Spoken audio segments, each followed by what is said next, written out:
Sands of Salzar. Gra wydana 16 grudnia 2021 przez producenta Han Squirrel Studio. Grę można kupić za 59,99 zł na Steam, a na GG Deals można znaleźć oferty od około 14 zł z keyshopowych stron. Czy gra jest warta swojej ceny? Czy ich pierwszy i póki co jedyny tytuł mnie jakkolwiek zainteresował? Czy bardzo pozytywne oceny na Steam są zasłużone według mnie? Cóż, zobaczymy. Witam serdecznie, z tej strony Kariot i witam w kolejnym filmie na tym kanale. Dziś opowiem wam o wrażeniach z gry. Z gry, którą znalazłem przypadkiem na Steam, jak szukałem ciekawych gierek i odnalazłem to. Istną perełkę według mnie i grę, przy której spędziłem trochę czasu. Wciągnąłem się niesamowicie i nie mogłem się oderwać, bo po prostu tak mnie wciągnęła i bawiłem się przy niej niesamowicie dobrze. Opowiedzmy sobie jednak na początek coś o tej grze. Sands of Salzar to gra, w której wcielasz się w postać, którą sobie stworzysz. Możesz wybrać jedną z gotowych schematów z określoną klasą, ale i możesz stworzyć postać od podstaw i sam zdefiniować, jaką chcesz klasę lub zmieszać różne klasy i jej możliwości. Następnie stawiasz pierwsze kroki po gorącym piasku w świecie, gdzie upadło stare imperium, a kilka plemion walczą o całkowitą kontrolę. My chwilę po rozpoczęciu gry zobaczymy, jak tajemnicza ognista postać atakuje dwójkę ludzi i dowiadujemy się, że jest to tak zwany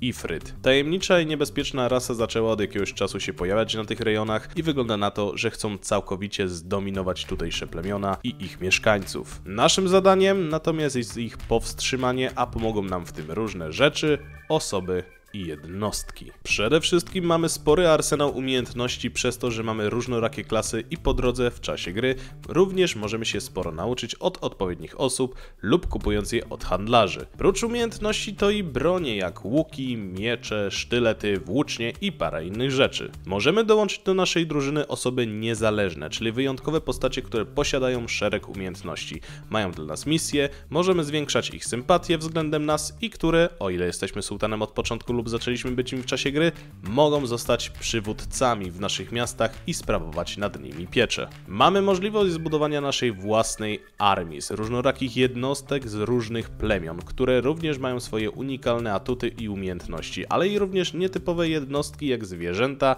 czy potwory, a jeśli chodzi o ilość, to czasem cały ekran jest w jednostkach i ciężko się odnaleźć, więc sporo tu tego. Zatem mamy tu szereg rzeczy, które nam pomagają w czasie naszej przygody, ale co my właściwie możemy tu robić? I tu się zaczyna to, co mnie ogromnie zaciekawiło, bo możliwości jest naprawdę sporo. Możemy wykonywać oczywiście misję główną, ale mamy tu też sporo misji pobocznych, różnych podziemi, miast do zwiedzania, eksploracji przede wszystkim. Jeśli zaczęliśmy grę jako sułtan lub podczas gry nim zostaliśmy, to możemy podbijać miasta, przeprowadzać szturmy, starać się podjąć dyplomację z innymi plemionami i wiele więcej. Gra ma sporo możliwości i to sprawiło, że się w tej grze po prostu zakochałem.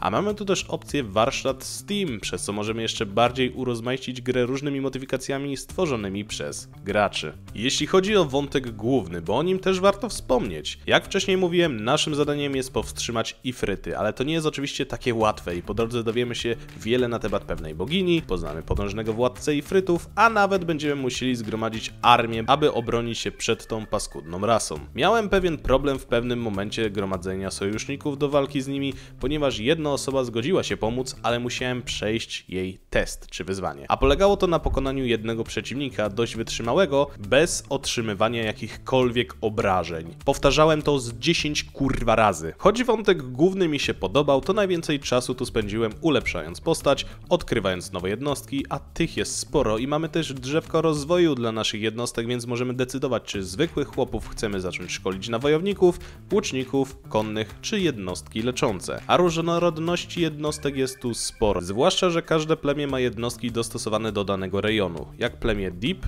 które ma jednostki np. w futrach wilczych, albo klan Dakn, który jednostki charakteryzują się truciznami. Ja szczerze mieszałem to wszystko i moja armia była dość różnorodna, a też pamiętam, że kiedyś w drużynie miałem smoka, ale teraz jak grałem, to mi się to niestety nie udało. Podoba mi się ogromnie różnorodność postaci niezależnych, bo niektóre z nich są naprawdę cudownie narysowane i kilka z nich chyba ma nawet dubbing. Moją sympatię najbardziej zyskały 3 dziewczyny, które udało mi się zwerbować: Riku, Astrid oraz oraz Najima. Mam aktualnie ponad 50 godzin i może się to wydawać niedużo, ale naprawdę czuję się mocno usatysfakcjonowany tym tytułem i spędziłem naprawdę cudownie czas. Po ukończeniu gry chciałem spróbować swoich sił jako sułtan, ale szczerze mówiąc utrzymanie plemienia i bronienie się przeciwko innym bywa naprawdę ciężkie. Łatwiej chyba od początku zacząć jako sułtan niż zostać nim podczas gry, tak mi się wydaje. Okej, przejdźmy do małego podsumowania. Technicznie. Zdarzały mi się dziwne spadki FPS-ów lub zawieszenie gry, więc od czasu do czasu miałem niestety problemy, także tutaj przydałoby się naprawić te błędy. Poza tym było w porządku. Audio. Przyznam, że muzyka kompletnie mi nie pasowała do tej gry momentami i ją kompletnie wyciszyłem, bo zdarzało się, że wręcz psuła mi klimat otoczenia, więc tutaj mi się nie podobało. Gameplay.